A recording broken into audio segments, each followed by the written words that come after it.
Thanks for coming round. We'll make you laugh before you go. Welcome to the Mermen. Welcome to the show.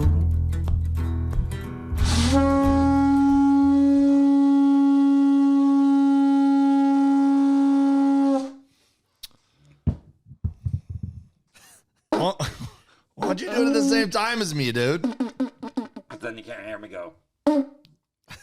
Perfect. You know what's infuriating is your eyes when you do it. Really? Why? What do my eyes do? They're like wide open, like it, and there's a look of joy that's infuriating to me. It's like any musical instrument, you have to feel it. That's like, me getting lost in the moment. At some point, if we can zoom in on his eyes on a freeze frame, Luis, and you can see his eyeball, and you can see how happy he is in his eyeball. Just one eyeball, I can see you're happy. And just like I was born to play this conch shell. It's making me upset.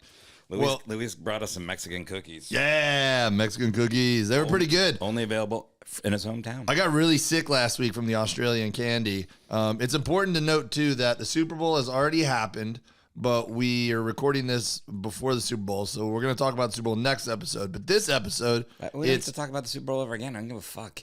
Well, it was a pretty amazing Super Bowl. It was awesome. No one cares. So, what's your hometown? Are you allowed to say? Are you worried? I mean, it's I thought you were talking about me. I'm like, Miami. No. What is it? Tecolotlan, Jalisco. Yeah, but how would a white person say that? Tecolotlan? Tecolotlan. Tecolotlan. Tecolotlan. It's like Chipotle. Tecolotlan? Yeah. Let's say you got it. No, let me do it. Tecolotlan. Biblioteca. Biblioteca. That wasn't it at all. And these are only available in Tecolotlan. Yeah, if you like Google the name of that cookie, like that comes up. Do you guys have? Wasn't bad. Do you guys have Valentine's Day in your home country? Mexico? I like how you said that very carefully. I mean, every day is Valentine's Day over there. We're very romantic. Latin lovers. We're a romantic group. Yeah. I've been to Mexico for spring break, and romantic's not how I would describe it. But I'm assuming you've been to Cabo and Cancun, right? Cancun? Yeah. Been to Cabo a time or two. Yeah, all white people. Maybe you forgot about a show called The Love Boat. They always went to Puerto Vallarta. The Love Boat. Oh, we're supposed to talk about cruise ship comedy today. That was one of the questions from last episode. I didn't even mean to segue. That was a great segue, yeah. Thanks for the reminder. Are you done with Valentine's Day? So I'll tell a Mexico story real quick. I went to Cabo and on spring break, my parents... Is this a Valentine story, though? It's all about love, right? No, it has nothing to do with Valentine's Day. But I can tell a good Valentine's Day story. Why don't you do that one? That one first? Yeah. All right. Don't let me forget to tell the Cabo story, though. It's a good story. Luis, you're Mexican. Remind him of the Mexican story. So when I was your job. Huh? Sorry. I didn't mean to interrupt you. When I was in college, I went to Mardi Gras every single year. And my junior year, I just started dating my wife. And by the way, the only surprising thing that's ever come out of your mouth on this podcast is that you're a pilot. Everything else checks out, by the way. You're like, I went to Mardi Gras. And I'm like, yeah, of course. Mardi Gras was bonkers, dude. I had beads and everything's like, when you're 19 years old. Check. This all makes sense. Well, my freshman year, a couple of my teammates I wasn't even good friends with them all yet. And they were like, hey, we're going to Mardi Gras. You want to come with us? And I'm like, yeah, it sounds fun. And I show up and then like, you just get these beads for free. You pick them up off the ground and you start making a collection. And then a woman will come up and be like, I'll show you my boobs if you give me some of those. And I'm like, what? Yeah. Like, I found these on the ground. I'm like, this is a terrific exchange for my part.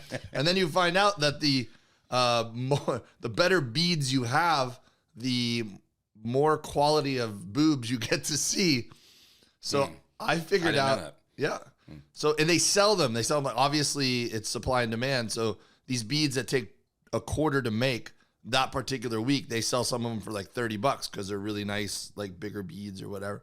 So the rarer the beads, the more in demand they were, and the higher quality of person will come up and speak to you and try to talk you out of your beads. A better looking woman, you mean? Yes. So if you've got the shit beads, it's just like, then girls are just like some lady with a missing tooth. And she's just like, you want to see these? But if you have nice beads, even some like frat bro will be like, bro, you want to see your tits? Like they're like, it's really gross when you look back on it. Decent proposal. Yeah, as a 19-year-old, you're like, this is pretty cool. So I figured out I should just make my own beads. So I took all the shitty beads from the first year that we kept. I went to the dollar store. I bought a bunch of toys and I fused them to the beads and went back the next year. And I had the best beads out of anyone. And I just made them for like $10. Smart, right? Valentine's Day. Very smart. So I've been to New Orleans many times. I've never been for Mardi Gras. I don't have any. It was a blast at that point in my life. Yeah. It would be a nightmare at this point in your life. Just people are like crowded in like this, and it's just like. No, it'd be terrible. In my brain, it was probably very romanticized, where it's like, oh, beautiful women. We're celebrating the culture. Yeah, if I went back and like could see like video footage of it, it was probably gross. It was probably just like. You know what I mean? It probably wasn't as cool as I remember it. How else would it be? It's not going to be poetic. You know what I mean? Like a girl just stepped out of the shower and she's like, oh. Like, it's just like, she's just like, give me beads. There's like lovely music playing. There's no foul smells in the street. Dried beer and puke. Yeah. Oh, man. I slept on top of a cart. This is your Valentine story? No, well, sort of. Yeah. So one year, my junior year, we weren't going to go because Mardi Gras fell on Valentine's Day weekend. And all my buddies had girlfriends at the time, including me. And there's no way that anyone was going to go, right? Well, my girlfriend, who's now my wife, told me that, hey, I can't really hang out this weekend at all. I'm swamped with this project. She's like, so let's just celebrate Valentine's Day next weekend. And I'm like, all right, cool. I'm down with that. So me and my buddy Jonathan, who was the only one of my buddies who didn't have a girlfriend at the time, me and him were watching TV, and he's like, man, he's like, this weekend's going to suck. There's nothing going on. He's like, and everyone's in the, people are going to be at Mardi Gras, and we're not even going. And I'm like, I know, man, it sucks, man. And so I look over him, and I go, you want to go? He's like, for real? I go, I mean, I don't see why not. He's like, all right. And I called Christy, and I go, do you care if I go to Mardi Gras? And she goes, no, I don't care. Go ahead. We'll do Valentine's Day next weekend. And I was like, I'm going to marry this woman one day. Yeah, I was going to say. And so that was pretty awesome. So Jonathan and I went, and I have like 5 stories from, because normally we'd go in a big group, and it's so hard to like do a lot of stuff with a big group and a crowd and to organize and to whatever.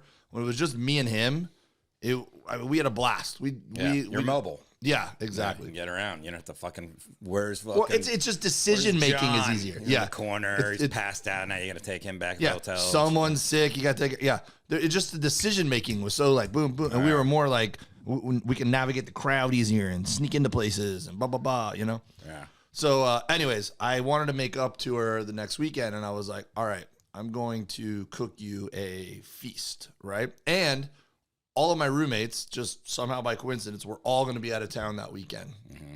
They were probably all, I don't know. How long have you guys been dating at this point? Just a couple months. We just started dating. Really? Yeah.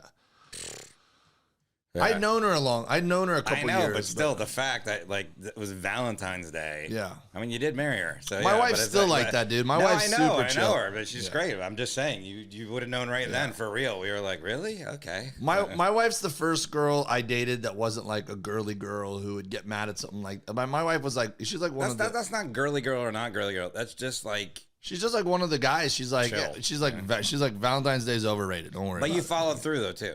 Then you cooked this feast, which sounds like something wrong is going to happen. Otherwise, you wouldn't be telling the story. If the ending is like, and it was tasty and good. I mean, it was, but it wasn't because of me.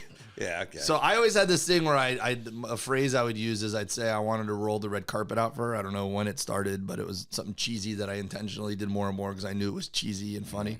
So I always said I'm going to roll the red carpet out. So I had this idea that I was going to cook a picnic dinner in the middle of our living room, push all the furniture out of the way. And we had this fireplace that we normally just burn trash in. And I clean out the fireplace. I'm going to do a real fire.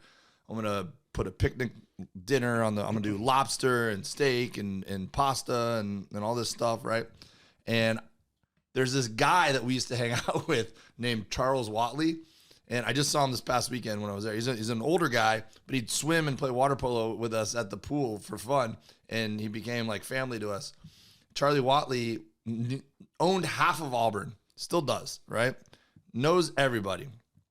and he has a Rolls What do you mean Royce. like he's rich? The real estate, yeah. Oh, He's shit, like, okay. his family's been there for 100 years, right? All right, Wally. Gotta remember that name. Yeah. So I hit him up. Need I some money. go, Charlie, can I borrow your rolls just for like 15 minutes this evening? Because I've been telling Christy I'm gonna roll out the red carpet for her. So I went to Walmart and I bought all this red paper to put it down my front walkway to the street. And I'd love to pick her up in a nice car and then pull up front, and then she could walk up the red carpet to this picnic that I made. He loaned you a Rolls Royce.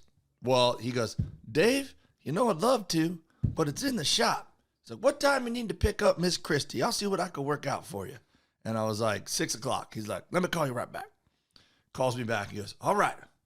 My buddy owns the limo company in town. Yeah. He goes, they're already all booked up tonight. He goes, but he's taking some kids to a dinner before he takes them to their dance or whatever. He goes, he's dropping them off at dinner at 5:30 and picking them back up at 6:30.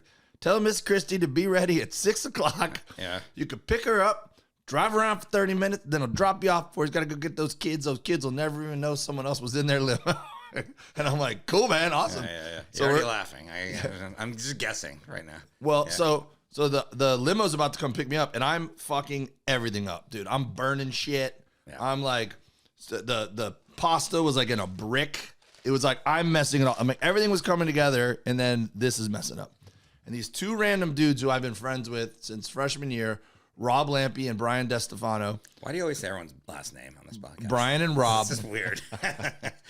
You're definitely going to run for office. I'm telling you. You're like, Rob Lampy, Brian DeStefano. Brian DeStefano's dad had to own the seafood shop down the thing. Good seafood, not great seafood. But anyways, his dad, second gen. Okay, keep going. So they just show up at my house for some reason, right? And I would call them not fuck ups, but they're just like bros. They worked at the bar. One of them worked at, because they were hospitality managers, so they had worked in the food industry a little bit. I smoked pot today before this, by the way. Oh, nice. That's probably why I'm not interrupting you as much. This is great. Yeah. I don't smoke pot that often.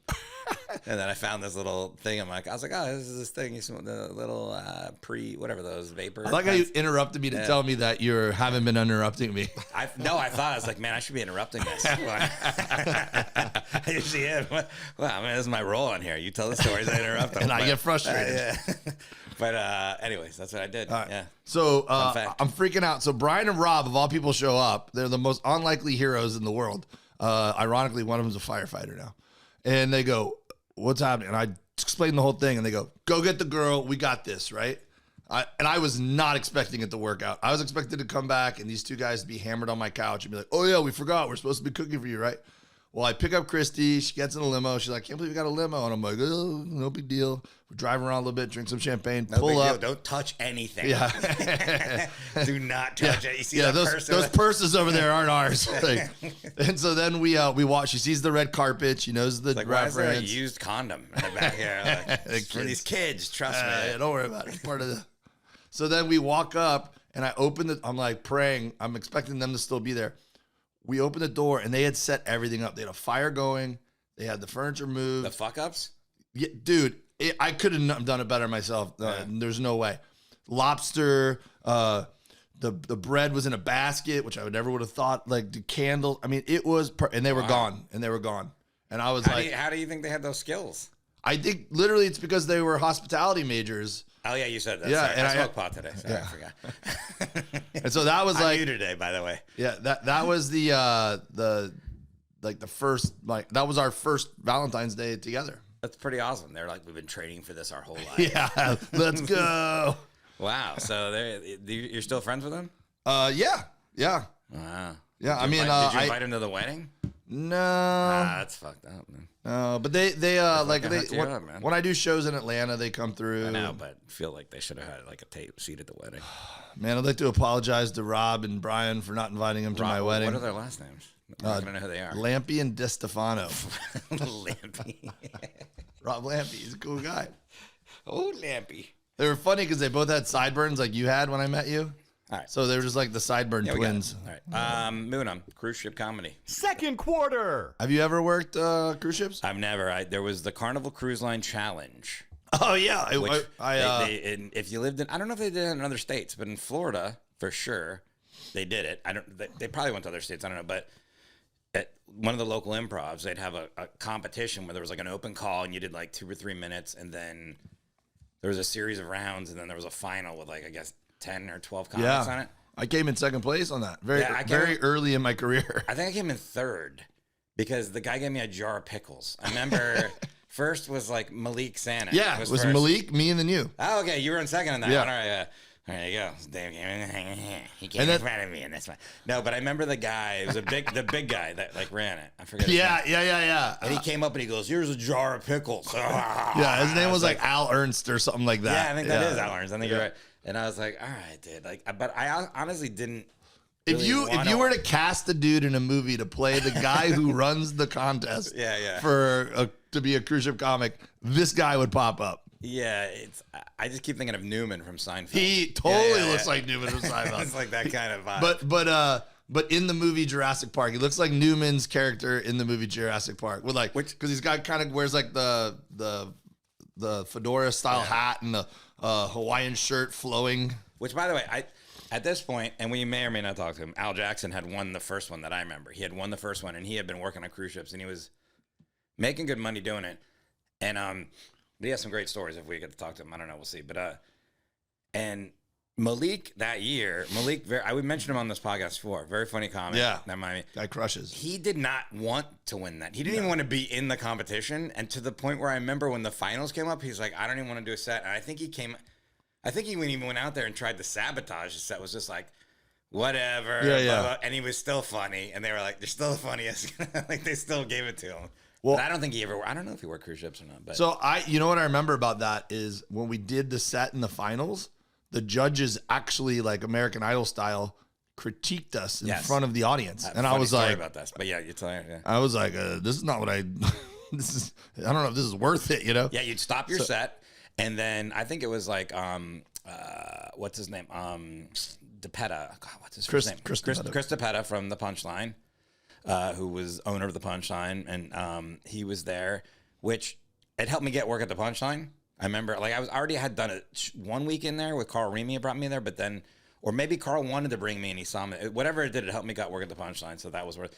And then I think Les McCurdy was one of the judges who owns like a comedy club in Florida, and Al Ernst or whatever. And then you would stop your set, and then you just stand there, and they'd be like, "All right, that one joke you did was that, and then this thing. I don't know what you were doing," and you were just kind of like, "What the fuck is it? What's it playing to this?" I don't remember which one it was, but I remember this like it was yesterday. That one of them, their comment was, "Dave, very funny. We like the material. You had a moment in the middle that was very Stanhopian," and I like thought he meant like a brilliant line or something. Yeah. And he goes, kind of like you were gonna forget what you were gonna say and fall off the stage. And I go, "Oh, cool." Like, well, I'm very nervous, bro. I've never been judged in front of everybody. During that competition, but I had like 5 minutes of material, and they're like, "Do you want a cruise ship contract?" And I'm like, "How much time you got to do?" They're like, "On an hour clean at the time." And I'm like, "Yeah, hit me back in about 8 years." Yeah. So Lisa Correo, our friend and my ex-girlfriend, but not at the time was I dating her, was on that competition as well. Yeah. And she went up right before me, and I don't remember if her set was bad or good, but when she stopped, they critiqued her a little bit hard. I remember. And it was at the Miami Improv, and the way the Miami Improv is set up, it was like the old one. It was like a fake brownstone, so it looked like the set of 227. I don't know if that's a fucking sitcom. That's like a reference. Jackie. Yeah, I know, but it was like there was like a door, there was a door that you would open. It looked like the front door thing, and there was like a window and like it looked like a brownstone kind of thing. Yeah. And you'd walk out of the door like, "Hey, what's up, everybody?" Like you're on a sitcom, and then the green room was right there. So you'd walk, and you could see the couches. Like, if you were in the front row, you could see people, the couches and stuff inside the green room. Anyways, so the next comic would be in the green room ready to go. And so Lisa was on stage. They critiqued her, and she got off stage, and she was like crestfallen. Like, she was upset because I think they were pretty harsh to her. Oh. Almost to the point, like, I don't think she was crying, but she was, like, upset, you know? And, you know, we're just good friends at that point. We're not dating. And I remember I was just like, this is a stupid, and we all thought it was a stupid format. This is stupid. Don't worry about it. And I remember, like, I went to give her, like, a hug, you know, like, to be like, don't worry about it. And I was up next, and they go, Forrest Shaw. And I literally took her and just Pushed her. threw her aside. Like, just, Later, like, bitch. Like almost into the couch. Like, I gotta get the fuck out of here. Just deal with your own problems. I gotta get a cruise ship contract. I have some. I worked pickles. Royal Caribbean years later, and I have a couple stories from that. But you mentioned we might talk to Al Jackson at some point. But I also have a friend named Christina Walkinshaw. Christina, yeah. She's very funny, and she's a Canadian comic who lived in LA for a few years, lives in New York now, and she's been working cruise ships pretty heavily the past few years. She just wrote an awesome blog on it, and she was on a ship a few months ago that guy fell off of, and we mentioned it on the podcast. So she just texted me right now that she can talk. So could we call her? Is that cool? Let's get a story from her. Phone a comedian. Hey, We've done call a Cuban. Call a Walkinshaw. Call a comedian. Call a comedian. No, it's just call a comedian. Third quarter. You know, because of the alliteration. You know what I'm saying? Yeah, that was good. I liked it. Yeah. Pretty good. Are you high? No. Sober now. 10 years. 10 years sober. Ah, come on, Christina. You're supposed to make it. She's in the city. She might have got mugged. Hello? Christina Walkinshaw, welcome to the Mermen podcast with Forrest Shaw and Dave Williamson. Oh, my God. Thanks for having me, you guys. How are you? Career accomplishment unlocked. I mean, this is all I've ever dreamt of. Well, I don't even think you knew this podcast existed, Christina. So I know. And what an honor to be on the cruise ship episode. I'm sure that's what everybody's talking about is cruise ship comedians. well, you got to get your foot in the door however you can. You know, it's a very tight booking schedule here. And actually, I know. we're just giving the people what they want because we have a hotline called 187. What is it? 347 Mermen. 347 Mervert. I can never remember the number. And one of our most prolific callers asked specifically about cruise ship comedy. What was it about? So that's why we talked about it today. And I said, Oh, cool. I've got a friend who has probably several, but definitely one of the better cruise ship comedy stories after what happened to you a few months ago. What, the man overboard one? Yeah, that's what I was thinking about. Is there something more? Is there something better than that? You guys, I hope you know that there is always something on a cruise ship. There's a story every single time I go on a cruise. I swear to God. I was going to give you something way more disgusting. I was going to talk about like one of the hookups I had. Oh, hey. With a dueling piano player. You take it in any direction you want, but yeah, dealer's choice. yeah. I know. I'm like, oh, I don't know. Well, I mean, obviously, yeah, if you want the man overboard story, I mean, that sometimes it is emotional out there. You know, you're just trying to do your set and like tell jokes. And yeah, so I was on this cruise. It was like Thanksgiving, and I don't know, like it's the middle of the day.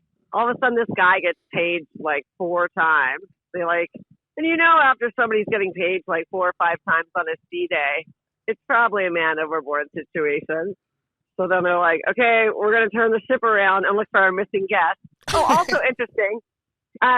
Apparently he went missing like the night before. Like nobody had seen him since like 11 o'clock the night before the announcement. But I guess nobody reported him missing. I don't know. I don't know. Maybe people didn't care very much about him. I don't know what happened. But and then so we turned the ship around for like 5 hours. Started going back to New Orleans looking for him. Then 5 hours later, Captain comes back on and is like, okay, well, we're going to turn the ship around again. We've been released from the search and rescue for our missing guest. Oh, everyone have fun. yeah. The limbo competition starts in 20 minutes, and there's a movie up in the pool. Yeah. And it's like thoughts and prayers go out to the family. So then they kind of made it sound like he was dead. And then they're like, okay, well, time to go tell jokes. Don't bring it up on stage. You can't bring it up. Oh, yeah, of course. You wouldn't want to anyways, but still. No. Yeah. And then it was like the most tone-deaf set I think I ever had to do in my life because it just looked like, oh, look at that happy girl on stage. There's no idea somebody probably just died. But then 20 minutes after I got off stage, they found the guy. And that was the guy who like treaded water for like 20 hours. He's already been on Good Morning America. He's more famous than I am. Yeah, we should have him on the Merman podcast. He's a real freaking merman. Oh, I didn't know. I didn't hear about that. Guy lived? He lived, dude. Yeah. Fuck. Yeah, I thought the fall There would was a kill happy- you. trust me, it's very rare that somebody makes it, but that was a miracle cruise, man. I was pretty happy that he lived, because it would have been even more tragic, if I had to get off the ship and be like, oh, we lost one. And when he was on Good Morning America, the reporter was kind of like, oh, well, were you drunk? And he was like, no, I might have I did win a free drink for winning the air guitar contest. But it's like, no, man, if you entered an air guitar contest, you're definitely half in the bag, let alone won it. That's what you do. If I fell off a cruise ship, even if I was sober, I would tell everyone oh yeah, I was hammered. No, I would say somebody drugged me. Yeah, somebody put GHB in my drink. I mean, they're pretty hard to just fall off of unless you're doing something really dumb. Yeah. So there's no way you can just fall. But then she's like, well, how many drinks do you think you had? And then he's like, oh, I couldn't say for sure. But it's like, listen, I drink a lot, you guys, and I know if I only had 2 drinks, I'll know the answer is 2. It's only when the drinks are above the number 6 that I lose track, That's a good point. It's like driving. Yeah. So Christina, one time when I was working on the ship, because when you're a guest entertainer, sometimes all the crew knows each other, and you're just there for a week, so sometimes you don't know anybody, right? And this guy walks up to me at the crew bar and he goes, hey man, I caught the end of your set. You're very funny. He's like, I enjoyed it. And he was the piano player up at the lounge. And so he's like, yeah, come hang out any night you want, whatever. So I started hanging out with this dude, right? And grabbing drinks, at late night or whatever. And so the third night of us hanging out, and my new buddy, we started talking about religion, or I don't know. We got into a real deep convo, and he goes, yeah, well, I'm a Wiccan. And I was like, what? He's like, I'm a Wiccan. And he starts explaining all this witchcraft stuff and really random shit. And I was just like, well, it's been fun being friends with you, pal. I'm going to stay in my room the rest of the week. Is that what your dueling piano story is like?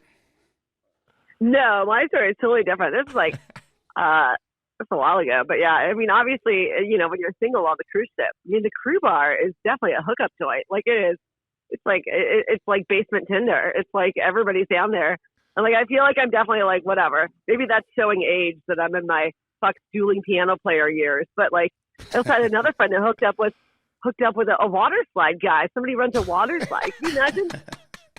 I like how you're determined by what your job is. Too. Yeah. It's the water slide guy. Oh, fucking disgusting. You find yourself doing people. Yeah, you find yourself doing different people with different sorts of jobs on the ship. But can you imagine the water slide guy? That's a guy whose entire job is just to go, wait, go, wait, okay, go. Translates to good sex. I know. Same skill set. But the dueling so whatever. My dueling piano story, this is years ago, but whatever. You know how it is. You're on the cruise for 2 weeks. So the first week you're kind of you're sizing out the crowd and you're trying to figure out who you want to do, right? Because contractually you're not allowed to have sex with the guest. You can't do that. And I'm by the rules kind of gal. One time I got hit on by some guest, and I had to tell him, contractually I can't fuck you. But if you want to fill out this comment card, I feel like you wanting to do me. We'll meet up on land. 5 stars, right? I'm your vacation hero. But anyways, back to the dueling piano player, and then I'll stop talking because I'm sure you guys want to talk. It's your podcast. But so whatever. I hook up with this dueling piano player. But here's the problem with hooking up on a cruise ship. As you know, sometimes there are bodily functions that happen to you. Sometimes all that buffet food doesn't go down very well, right? And so we're sleeping in one of these beds where it's a double bed, but somebody has to be kind of pressed up beside on the window side. You know what I mean? Yeah. And then somebody gets the nightstand side, right? And then somebody who has to go pee in the middle of the night. I should have asked to be on the side, but instead I was on the window side. So every time I had to get up to go to the bathroom, I had to climb over this guy's body, right? So then this is not the time you want to get cruise ship diarrhea, you guys. Because listen, right after, whatever, I think he's asleep. I crawl over his body. I go to the bathroom. I make lots of bad splashing noises, when the Rhea hits the water. It doesn't sound pretty. Plus, the And I, cabin like, crawl is back small, into right? bed. The cabin is like small. Yeah, it's hard to hide the scent in there. You can't light a match on a cruise ship. Was it your room or his? It was his. Oh, And here's the problem. I'm such an idiot. I should have gone home, but instead, I'm like, whatever. I'm like, at first, I'm like, oh, maybe it was just a one-time deal. And I crawl back into bed. Then 5 minutes later, my stomach rumbles again, and I'm like, oh no. Then I climb over his body a second time, go to the bathroom, same thing. Back to bed. Then it happens a third time. I'd climb over his body 3 times for cruise ship diarrhea. And then in the morning, he was like, sorry about my snoring. And I was like, sorry about my diarrhea. Like, You were like, yeah, your snoring kept me up all night. I had to keep going to the bathroom just to, freshen up. Your snoring made me shit. I know. Was he a Wiccan? Also, he wasn't a Wiccan, though. He did tell me he was in an open relationship. And then a funny story, like a couple months ago, him and his girlfriend were like on a ship that I was performing on. Like he was on as a guest. And I was just looking at the girl, and I was just like, oh, no, man. I don't know if they were really in an open relationship. I'm like, oh, no. Oh, they get you. They fall for this crap, you guys. You should have told the story when you were on stage. That would have been fun. But then there's a dueling piano, but not on a ship. The devil went down to Georgia. He was looking for a soul to steal. Just go up and request that 100 times. That's awesome. Well, plug your podcast with our friend Jen Murphy. Me and Jen Murphy, yeah, we have a podcast called Jill Enough, and it's available wherever you get your podcasts, and it's fun, and it's usually just our stories about either hooking up with people or not hooking up, and then we're Jill Enough. And also, my other thing I want to plug is, especially since we're on the topic, is I just started a new blog because I like to write. I'm a nerd. I have like no clips of my stand-up online. Instead, I just like to write. And my cruise ship, it's just called The Cruise Ship Comedian, and it's available on Substack. You can go subscribe there. It's just like, whatever, substack.com/Christina Walkinshaw. And it's called the Cruise Ship Comedian. And obviously I have a link to it in my Instagram, and my Instagram is @WalkinsSauce. And your vlogs are always very funny, so I highly recommend them. And go check out Jill Enough podcast for all the diarrhea stories. Sorry, you guys are probably looking for some classy girl to have her cool stories. And then I'm like, anyway, so about diarrhea. That's exactly what we wanted. Yeah, that was perfect. You killed it. We'll have you back again. And if you ever think of any stories you want to share, just call 877-MERVERT. 347 Dave, I MERVERT. still don't know our fucking phone number. After It sounds like you're calling yourself a mervert. Louis Mervert. got the number for us. Yeah, 347 Mervert. Mervert. I love it. All right. Thanks, Christina. We'll talk to you later. All right, bye. No problem. Bye, guys. See ya. Hey, diarrhea. Yeah, there's a lot of diarrhea on this podcast lately.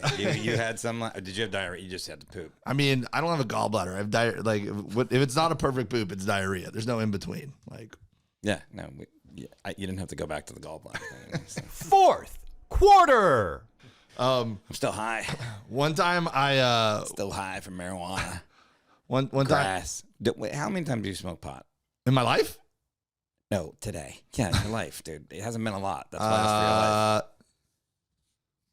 less than 10 times. 10 And times. did you purpose? You did it, Yeah, but like, okay. When's the last time weed? Are you allowed to say? 'Cause it wasn't that long ago. it's legal here in California. So I've learned recently that there's I don't do it that often. Yeah, I mean, I hardly ever do it. But the reason why I never did it was because I wasn't very good at it. Because I never understood you could just take a little tiny puff, just get a little bit of a doop doop, and then you're good. Yeah. The way I approach most things in my life, like crushing beers, is if I'm gonna drink something, I drink it. You know. So I didn't know, like, anytime anyone ever offered me marijuana in my life, I was like, sure. Yeah, super bong. And then I just get like hammered, pass out. And I'm like, that wasn't fun. I'm like, I fell asleep for like one time I was at my cousin's house. This was years and years and years and years and years ago. Oh, I probably shouldn't say. Edit that out. I was at a relative's house. last week.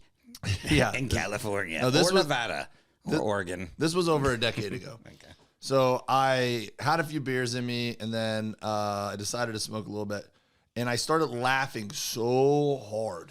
We were laughing at people that were at the show. Fun byproduct. I started laughing so hard that I basically choked myself and I just passed out.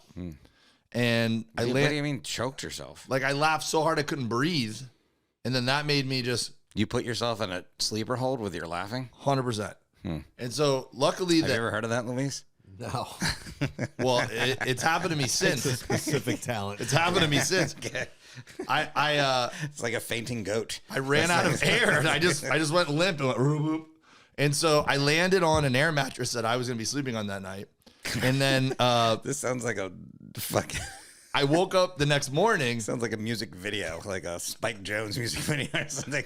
Then I landed on an air mattress that happened to be there, and Chemical Brothers were playing. All right, yeah, keep going. So I landed on the air mattress, and the next morning I woke up and I felt very refreshed and sober.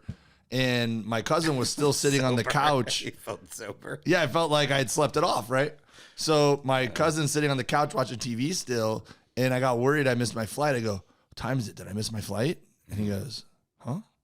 And I go, "How long was I sleeping for? Did I miss my flight?" And he goes, "You just fell off the couch like 10 seconds ago." Oh, Black Mirror. And I go, "For real?" He's like, "Yeah." And I'm like, "Oh, all right."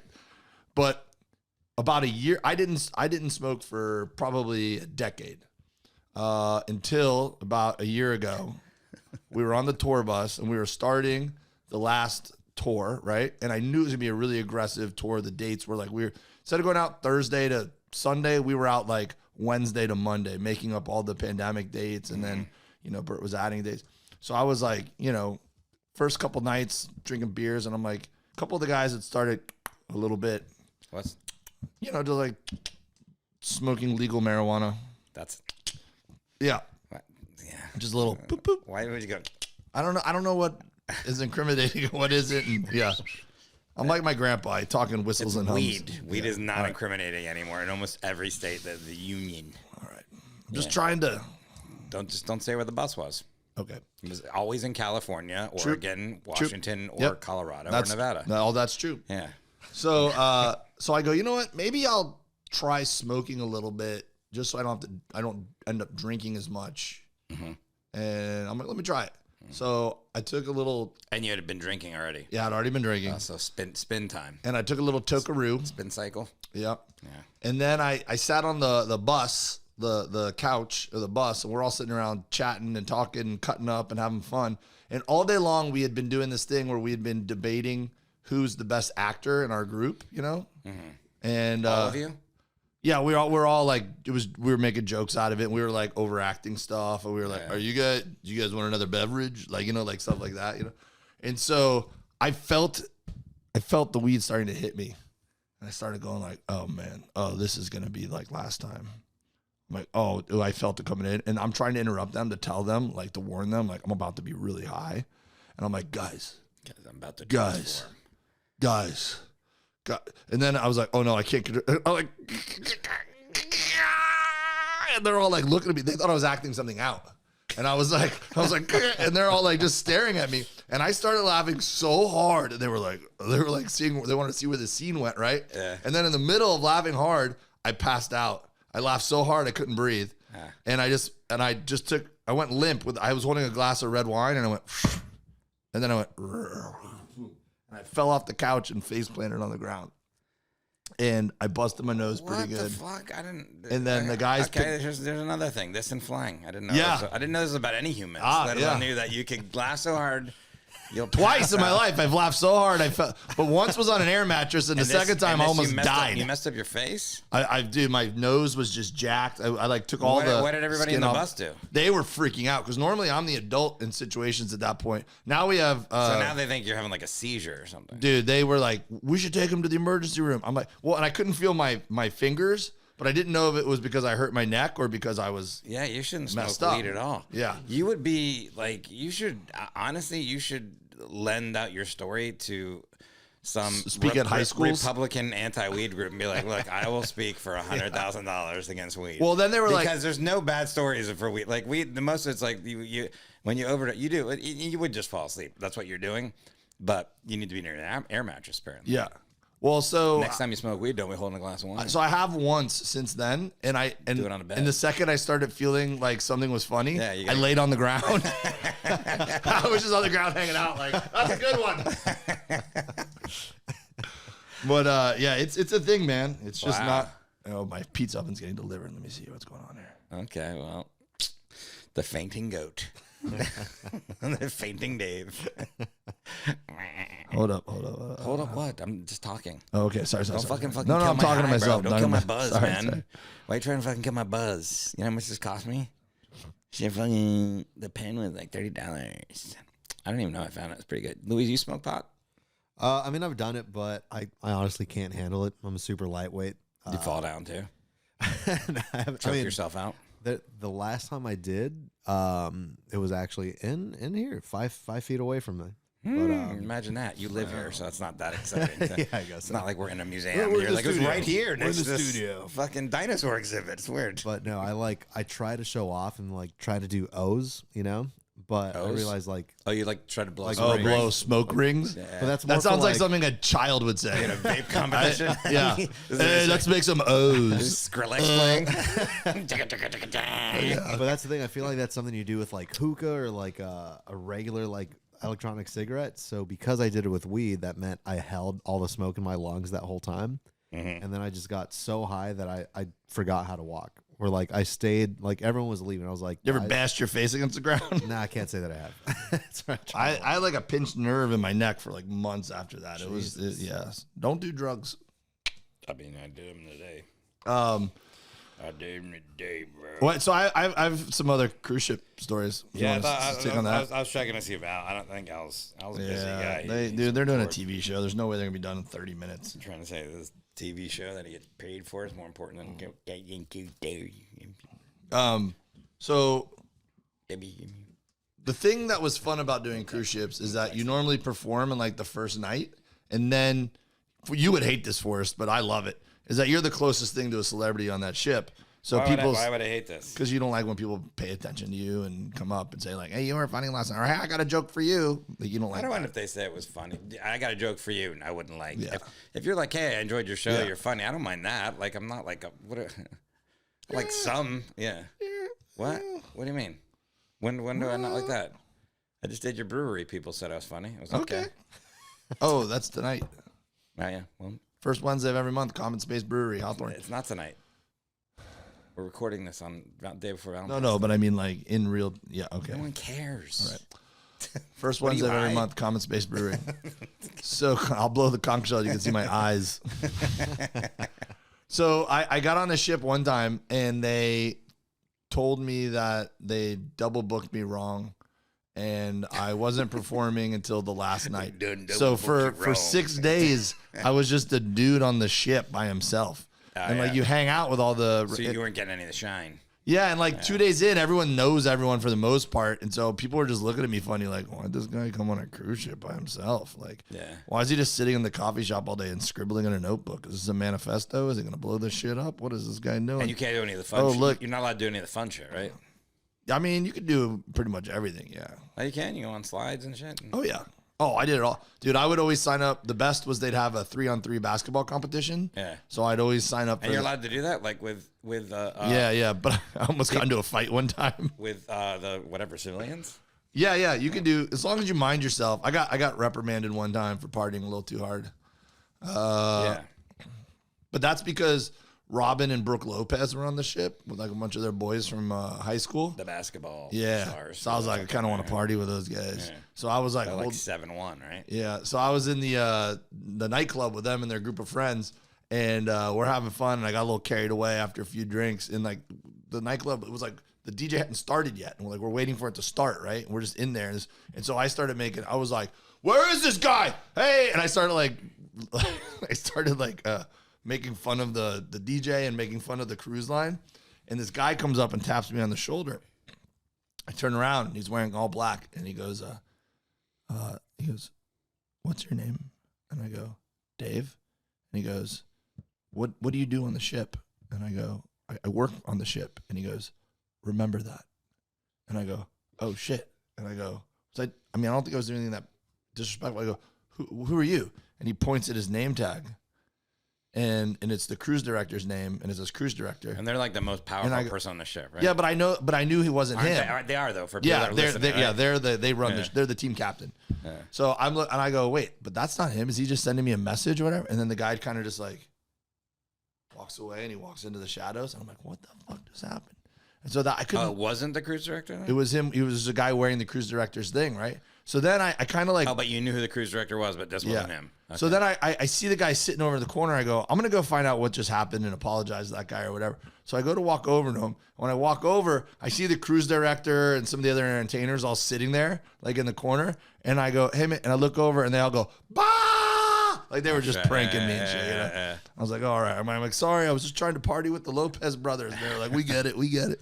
Yeah, because I know that's the tough thing about cruise ships is that if you that cruise director is everything. If you piss them off or if they don't vibe with you, then you're fucked. Yeah. And it's like not just fucked for that ship. You could be fucked for the whole thing, all the cruises, right? Like if you're on your first cruise and the cruise director doesn't like you for whatever reason, then you might not ever work the cruise ships again. Yeah, right? totally. Yeah. Yeah, and it's good money. That's why people do it. Yeah, and they'll always find someone else, so they just don't care. They're just like they'll just cipher through you, you know. Yeah. But so this was the. And by the way, people, I don't know. Since we're talking about this, yeah.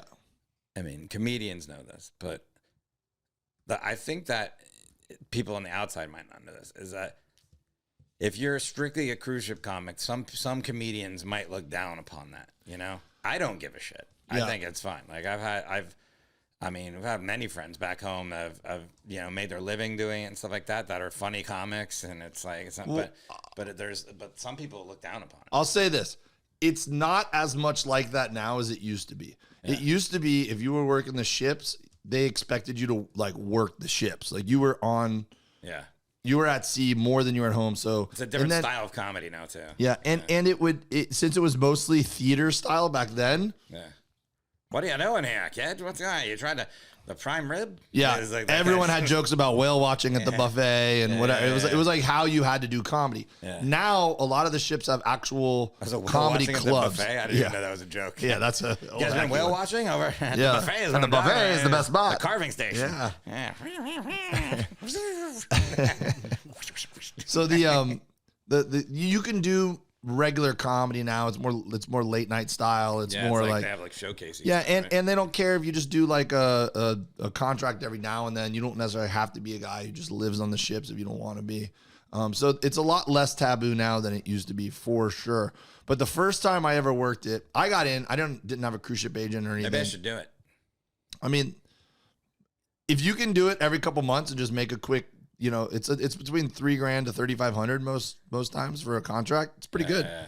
So I got in a couple years back when a guy I went to high school with, his dad was Johnny Spumani. No, this dude was Lisa Lampanelli. That's similar to the name you said earlier. PGA golfer Eric Compton. His father worked for Royal Caribbean.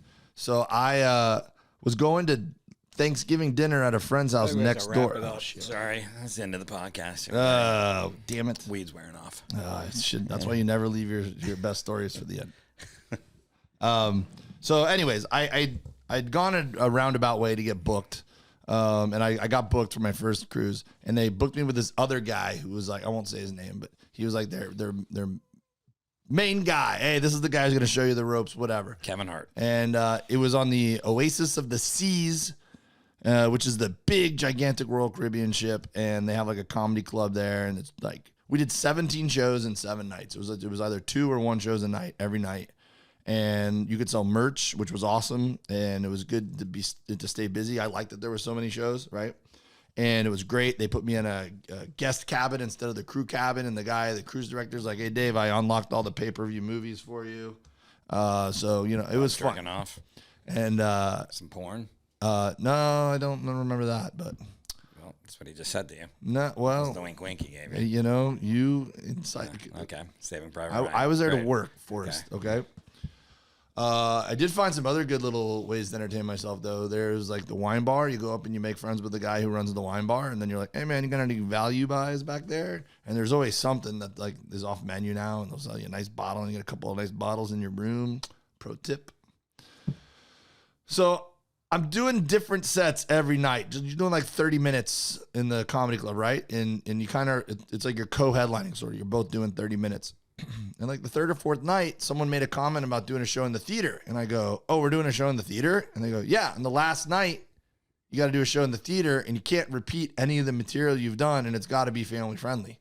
And I'm like, well, that would have been really cool for you to tell me that the first night, dude, because I've just been burning material every single night, you know? So now I'm panicking. Go back to my room and I'm like listening to my old CD and I'm trying to remember old jokes. I'm trying to put together a set of clean material that I haven't done already that week, you know? And then the night comes and I had decided to open with this one bit that was a bit about gun control that they told me not to ever do on the ship when they booked me. It was in my packet when I submitted for work. And they told me like, never do this bit, but we like you and, you know, do whatever. And I'm like, all right, cool. And, sorry, my son's still messaging me about the stupid pizza oven. That's gonna be gun control bit. Yeah. Let's go. So I was like, all right, overtime. I could do that bit, but I just won't do the part that I know that they have a problem with, and it'll be fine, right? So I come out and I open with that bit, and I get a laugh right out the gate, and then I calm down. I'm like, I'm gonna be all right, and I start to wrap up that bit. I keep going with that bit, and then this waiter comes running up. Gunshot rings out. No, Abraham Lincoln. Bullet in the wall right next to my head. So this waiter comes running up to the front to the stage, you know, which probably comes up to his chest, and he's looking at me and he's waving and he's going, shh, shh, shh. And now my brain's racing. I'm like, maybe he was standing next to the cruise director and the cruise director knows I'm not supposed to do that bit. And he thinks I'm going to do the part that they told me not to do. And I'm like, man, I'll just bail on it. And I just bailed on it. And I'm like, oh, the waiter just saved me. And I start up my next thing. And the guy's still waving at me. And he's going, shh. And now I'm like distracted. And I'm like eating it. And I'm like, what is that? Finally, I just looked up and I go, ladies and gentlemen, I'm sorry, man. Give me 1 second. I got to see what's happening here. And I walk over and I lean over and I look at the waiter and I go, what's wrong? And he goes, listen. And I go, what? And he holds up a card.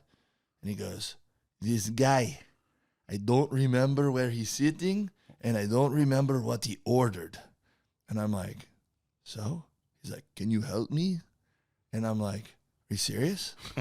And he's like, yes. I'm like, this is the same stage where they put on like the production of Cats and stuff. I'm like, would you just go up to the lady who's doing the aerobatic shit and be like, excuse me, can you make an announcement for me? Yeah, you're official. So like the audience is getting worried now because they're like, oh, is the ship sinking? Is the captain dying? Like, what's going on, right?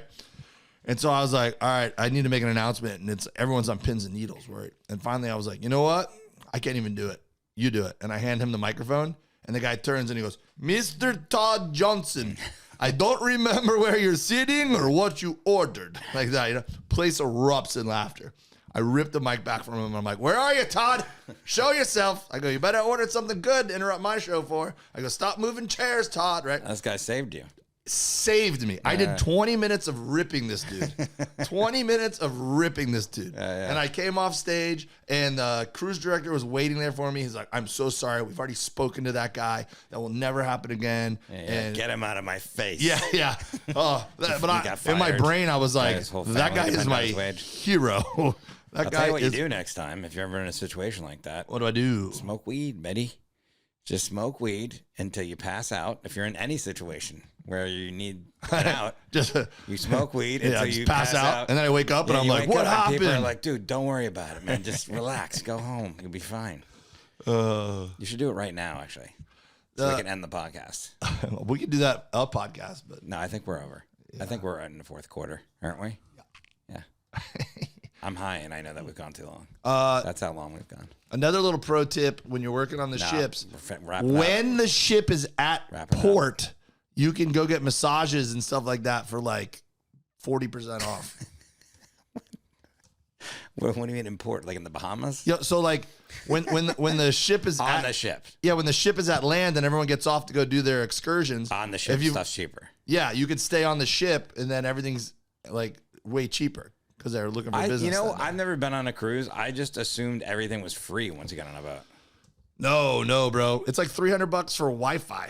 Everything is not free once you're on. I mean, I'm sure they do make What? Yeah. You have to pay for Wi-Fi? Yeah. What do you get? Just a fucking Bad bed? Wi-Fi. No, I'm saying for the money you spend for the cruise, you just get a bed? Well, they do packages. You could do like the booze package, and then you've already prepaid for a certain how do they amount of know you liquor. have the booze package? Because you got a little like. You gotta wear a wristband. fucking bracelet the whole time? Yeah. Fuck this.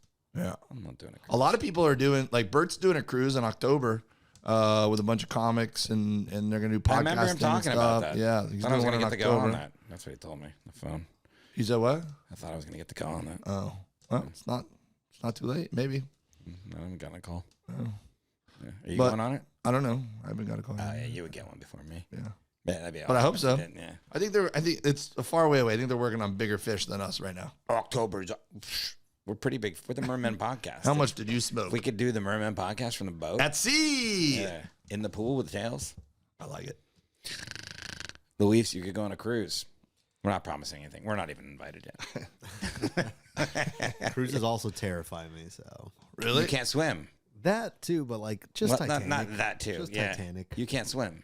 Yeah, that's You it. can't swim. The movie It's like fucking Titanic? Rocky. Well, It wasn't that long ago. That's in the Titanic. North Atlantic. I don't think this cruise would be in the North No, Atlantic, I right? It's in the saw- Caribbean or something.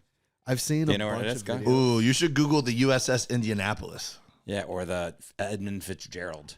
You know that song by Pearl Jam. no, Jeremy the Smoke. wreck of the Edmund Fitzgerald. Oh yeah, yeah, yeah. It's, It's a ballad. yeah, it's like Everybody died. Luis, Luis, you have reason to be scared.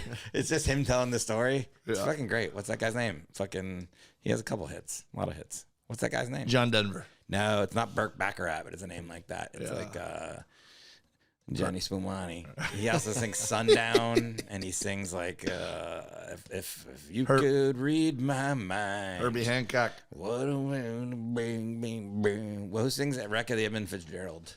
What's the guy's name? Burke Baccarat. I don't know. Are you looking it up, Louise? Or are you I'm trying. texting someone? Well, Tyler, I hope we answered your question today about cruise ship comedy. No, look at it. Gordon Lightfoot. Hey, Uncle Canuck. Shout out I think he's a to Canuck. Can we play music in here? Yeah, we don't. No. Oh, okay. Thought we didn't make any money. 2 minutes left. Dos minutos. Hey, I'm wearing the shirt too. I'd like to say shout out to the Aren't we X5 podcast for having me on recently. Listen to Jillin' Off podcast with Christina Walkinshaw and our friend Jen Murphy. Hold on. Make sure you subscribe to the we're wrapping Mermen this up, podcast. DaveWilliamson.com for dates, at Dave W Comedy on Are we Instagram. supposed to start a GoFundMe for our tails? Yeah, we'll do that. And you got to sign up for the fucking thing. Happy Valentine's Day, everybody. Forshell.net. For they are the mermen.